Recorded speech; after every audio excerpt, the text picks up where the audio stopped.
Bonjour, nous sommes Mathis et Yousra. Nous sommes élèves de 6e 1 et journalistes pour le club web radio du lycée français de Vienne. Nous avons eu la chance dans le cours d'art plastique de Monsieur Hugo de rencontrer l'autrice de BD et réalisatrice de films animés Obom. Elle nous a expliqué les secrets de son métier et nous avons travaillé à partir de son film autobiographique Ici par ici où elle raconte son enfance entre le Canada et la France. Grâce à cette interview diffusée sur notre web radio, nous donnons la chance à tous les élèves de la rencontrer également. Bonjour Obom. Nous vous remercions d'avoir accepté notre invitation et vous souhaitons la bienvenue parmi nous. Nous allons d'abord vous présenter à nos auditeurs qui, peut-être, ne vous connaissent pas. Comme nous l'avons dit, vous êtes autrice de bande dessinée et réalisatrice de films d'animation. Vous êtes à Vienne invitée par l'ambassade du Canada pour participer au Salon du Livre de Vienne, Bourfin, au sein duquel les ambassades francophones organisent un festival de BD. Vous y représentez donc votre pays, le Canada. Vous êtes née à Montréal, au Québec, en 1959 et votre vrai nom est Diane Obom Sawin. Sur les sites qui vous présentent, il est indiqué que vous êtes d'origine abénaquise. Pouvez-vous nous en dire plus sur cette origine? D'abord, je suis très contente de faire partie de votre interview. Puis donc, mon origine, c'est abénaki. Ça veut dire, c'est Ouambanake, dans la langue abénakis. Ça veut dire la terre du soleil levant. Et puis, moi, je suis un peu mélangée. J'ai vécu en France, donc je suis un peu française quelque part, mais pas tout à fait québécoise. Puis, d'origine abénaki, c'est mon grand-père qui était abénaki. Mais depuis quelque temps, je me rapproche de ma communauté et je suis en train d'apprendre la langue abénakise. Et mon nom en abénaki, c'est Opan Saweno. Ça veut dire celui ou celle qui allume un feu et qui l'entretient. Wow! Oui, je suis assez contente d'avoir ce nom-là. Je comprends. Et quand je suis à la campagne, je suis invitée, je veux toujours faire le feu. Vous avez grandi en partie en France. Vous sentez-vous aussi un peu française? Oui, quand même. Surtout quand je me cogne l'orteil sur un bout de meuble, là, ça sort français. C'est le seul moment où je me sens française. Ah merde, ça sort comme ça. Notre objectif lors de cette première partie d'interview est d'en savoir plus sur votre métier. Pouvez-vous nous dire comment l'idée d'écrire des BD et de faire des films d'animation vous est venue? Oui, ouais, c'est une bonne question. Tout à l'heure, j'expliquais que dessiner, c'est pour poursuivre l'enfance, en fait. Parce que je dessinais comme tous les enfants. Puis j'ai vu quelqu'un qui faisait des études pour en faire un métier. Puis là, avant, je voulais faire hôtesse de l'air. Comme toutes les filles à mon époque voulaient faire hôtesse de l'air. Les garçons de camionneurs. Puis là, j'ai changé d'idée. J'ai fait, OK, je vais être dessinatrice. J'avais 10 ans quand j'ai décidé que ça allait être ma vie et mon métier. Et la bande dessinée, j'en faisais aussi parce que, je sais pas comment c'est venu, mais j'en faisais à la fois pour faire rire mes parents. Surtout ma mère, ça la faisait rire. Elle pleurait tellement ça la faisait rire. Puis en même temps, ça la faisait pas rire parce que je me défoulais aussi parce qu'il m'énervait des fois. Donc, c'était un exutoire, comme on dit. Faire de la bande dessinée, ça me permettait d'exprimer ce qui m'énervait un peu. Puis en même temps, je voulais faire rire les deux. Pouvez-vous nous parler de votre parcours pour y arriver? Quelles sont, par exemple, les études que vous avez suivies? J'ai pas suivi d'études, sauf auditrice libre, très tard dans la vie, j'avais 39 ans. Je suis allée à l'université. Ils m'ont acceptée parce que j'avais déjà fait des films. Et comme chez moi, pour m'amuser. Et donc, je suis rentrée là, mais ça s'appelle auditrice libre, c'est-à-dire... il n'y a pas de diplôme au bout du compte. Donc, c'est plutôt autodidacte, je pourrais dire, comme parcours. C'est juste que je n'ai pas arrêté. J'en ai fait. Je me suis jamais posé la question est-ce que je devrais faire autre chose comme métier. Donc j'ai tenu mon bout de ok, c'est ça que je veux faire, c'est ça que je fais. Ça a été comme ça. Vous avez commencé par écrire des BD, puis plus tard, vous êtes passé au film d'animation. Mhm. Ces deux métiers sont-ils très différents? Ça ressemble beaucoup. Il y a beaucoup de techniques un peu qui viennent du cinéma dans la bande dessinée. Quoique moi, je ne l'utilise pas tant que ça, sauf pour le découpage et les ellipses, c'est-à-dire tout ce qu'on ne montre pas. En bande dessinée, on est obligé... mettons, il y a quelqu'un qui se fait mordre par un serpent. Tu n'es pas obligé de faire... Tu fais peut-être la morsure de serpent, mais tu n'es pas obligé de faire... Tu peux faire la personne qui s'évanouit. Hop, tu peux même faire l'évanouissement de son point de vue, comme ça tourne et tout ça. Puis hop, après, elle peut se retrouver à l'hôpital. Ça s'appelle une ellipse. C'est tout le temps qu'il y a eu entre le moment où elle est tombée évanouie, puis on la découvre par terre et on l'amène à l'hôpital. Donc ça, c'est une technique très proche de la bande dessinée. Puis le cinéma l'utilise beaucoup. Et moi, j'aime beaucoup, beaucoup, beaucoup utiliser ça, faire des raccourcis un peu dans la façon de raconter des histoires. Pas tout montrer pour aller vite un peu. Quelles qualités et compétences faut-il avoir pour faire ce métier? Il faut surtout avoir envie de raconter des histoires. Quelque chose je pense que tout le monde peut le faire. Et on ne le sait pas. On ne sait pas que tout le monde peut le faire. Mais tout le monde peut le faire. Tout le monde a quelque chose tout le monde a une sensibilité. Tout le monde a envie de vivre des choses, faciles ou difficiles. Donc, tout ce que ça prend, c'est d'avoir envie d'en parler. Mais ce n'est pas nécessaire non plus. On peut très bien vouloir faire du ski alpin, et c'est très bien aussi. Mais pour faire de la bande dessinée, c'est ça que ça prend. Avoir envie de raconter quelque chose. C'est ça que ça prend. Et quels sont les aspects les plus agréables de votre métier? Oh, il y en a tellement. Oh, c'est tellement... c'est la liberté, en fait, de pouvoir être dans son propre monde, en fait. Mais avec ça ne veut pas dire être plié sur soi, même si c'est très solitaire. Parce que je passe des longues... Surtout l'animation, c'est un travail de moine, donc... je suis avec mon chien et puis tout seul à la maison des fois et je passe des longs moments tout seul. Mais c'est toujours en connexion avec les gens.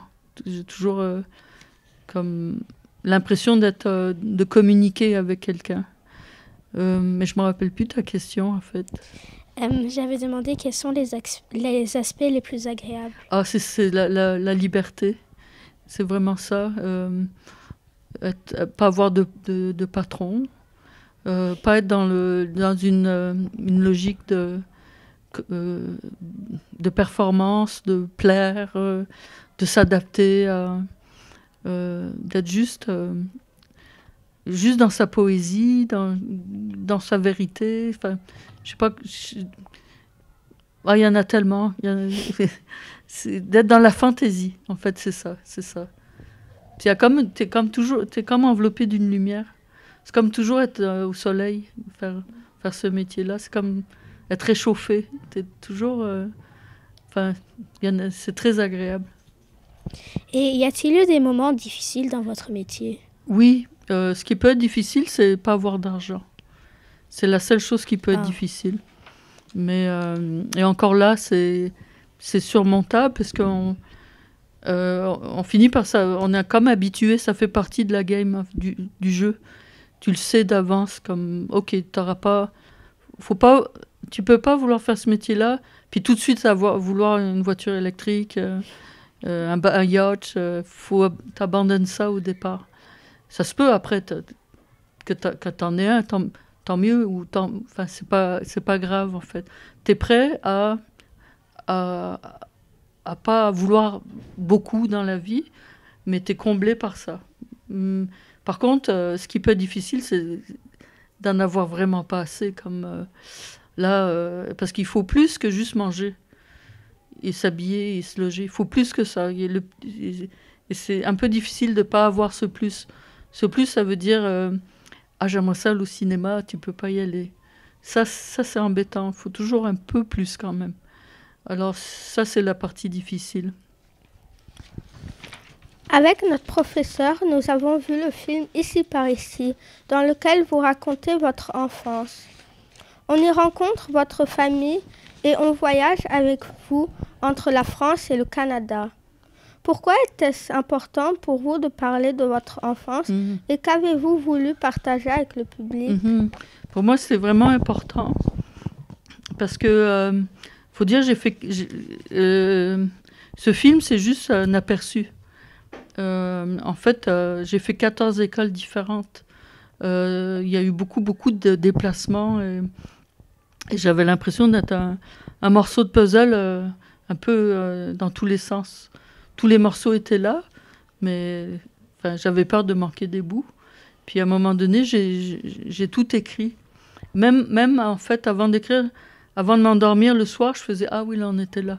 Ah oui, là, on était là. Ah oui, là, on était là. Après, on était allé à telle école. » Parce que je ne voulais pas perdre des petits bouts. Alors, j'ai toujours gardé mes petits morceaux de puzzle. Après, je les ai écrits. Puis après, j'ai fait une bande dessinée. Puis après, un film d'animation. Puis, qu'est-ce que je voulais communiquer? Je le fais surtout pour moi, mais quand je fais pour moi, j'espère toujours que ça touche quelqu'un, parce que je me dis, je ne suis pas la seule. C'est sûr que je ne suis pas la seule. Il y a plein de monde qui ont des parents qui se divorcent, des déchirures comme ça, bien plus que ça même, d'être séparés par la mère, d'être séparés par la guerre, d'être séparés par plein de choses. Donc j'ai l'impression que ça peut toucher beaucoup de monde en fait. Enfin j'espère toujours que ça touche quelqu'un, même si au début je le fais pour moi. Combien de temps faut-il pour faire un court-métrage de 9 minutes comme Ici par ici? Ça prend 2 ans, à peu près. 2 ans? Ouais. C'est énorme. Ouais. Pour seulement 9 minutes. Oui, je sais. C'est quelque chose. Tu as le temps de faire plein de films documentaires. 2 ans, tranquillement. Hein. Tu peux faire en 1 an. Mais, 2 ans, c'est bien. 2 ans, c'est mieux. 2 ans incluant l'écriture, la préparation, en tout. Là, mais en fait, même faire une bande dessinée maintenant, ça prend 2 ans aussi. La plupart des gens, ils prennent 2 ans. Surtout maintenant, les bandes dessinées sont de plus en plus grosses. Là, les gens écrivent leur histoire. Et, donc une bande dessinée, ça prend ça aussi, à peu près. Et combien de personnes ont travaillé sur ce film? Alors moi, généralement, je travaille toute seule. Donc pendant à peu près presque 2 ans. Puis à la fin, quelqu'un vient pour faire les bruitages. Ça, c'est ce que j'aime le plus. Ça vous adorerez ça. Parce que ça s'appelle, les bruitages, les Follies en anglais. Alors, c'est le son en direct de l'image. C'est le déplacement des corps dans l'espace. Toutes les marches.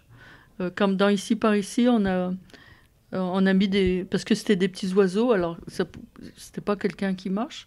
On a pris des doigts et on les a couverts de... Quelqu'un est venu avec plein de bottes, la cuirette, du cuir de bottes. Puis on faisait ça comme ça avec nos doigts pour faire le bruitage. Et c'est comme en direct devant le film. Le film est projeté, puis la femme, c'était une femme, la personne qui fait le bruitage a fait ça en direct. Manger, par exemple, à un moment donné, je mange des beignets. Puis pour que ça ait l'air plus réaliste, elle a pris ceux qui étaient le plus fourrés à la crème, pour qu'il y ait vraiment du son. Puis dans le film, je mange vite. Puis là, elle n'avait pas le temps de les manger, alors elle était pleine de... Et tout ça, ça se fait. Et là, c'est des fous rires à chaque fois. C'est mon moment préféré. Puis pour les gens qui marchent, il y a des trappes dans le sol. Puis tu ouvres les trappes et il y a toutes sortes de textures de sol, des graviers, ou alors des sols en bois pour faire des craquements. Ça, c'est mon moment préféré dans le film, faire ça. Et après c'est la musique. Là, il y a un compositeur ou une compositrice qui vient faire la musique. Et là, c'est très joyeux comme moment parce qu'on a été tout seul pendant tout ce temps-là. Puis là, d'un seul coup, le film, ça devient... Au début, c'était que des dessins, mais plein de dessins. Hop, d'un seul coup, ça bouge. Puis en plus, il y a du son. Ça devient plus réaliste. Puis c'est très agréable. Notre professeur de musique, M. Brendel, nous a montré le film animé La Forêt. Il s'agit d'un court-métrage où les arbres d'une forêt chantent un extrait des Vêpres de Rachmaninoff. Pouvez-vous nous parler de la naissance de ce film et d'où vous est venue l'idée? J'en ai parlé, mais je peux le raconter encore. Juste dans la classe. Mais... Alors, en fait, j'avais vu une photo que je trouvais très, très belle de la forêt. Et puis, comme disait votre professeur d'art plastique, ça rappelle les forêts du nord du Canada, des grands sapins. C'est une image très, très marquante du Canada. Donc, ça m'a parlé comme mon pays. Et les sapins, je les trouvais tellement majestueux. Puis ils étaient si nombreux et comme cordés ensemble. J'ai l'impression que c'était des gens, en fait. Puis je me suis dit, tiens... ce serait bien s'ils pouvaient chanter. Et après est venue l'idée que ce serait bien quelque chose de fort. Et comme Rachmaninoff, c'est russe, ça vient aussi de la Sibérie, des grands espaces du froid et des sapins et tout ça. C'est très nordique, en fait, comme film, je pense. Donc ça vient, le Rachmaninoff, il est venu après. C'est surtout la photo avec les sapins qui était là au début. Et pourquoi avoir choisi une musique religieuse et vocale? Quelle est votre relation avec cette œuvre de Rachmaninoff? C'est une bonne question, mais je ne pourrais pas bien répondre, à part que je l'aime. Elle me fait de l'effet, mais je ne peux pas vraiment expliquer pourquoi. Et il y a souvent beaucoup d'humour dans vos films. C'est important l'humour pour vous? Oui. Ça sera, humour, ça se rapproche à amour. Je trouve que c'est important. Pour cette raison-là, je trouve que c'est proche. Puis, je sais pas, c'est une façon de mettre la légèreté dans la vie. Et non, c'est ça. Oui, c'est important.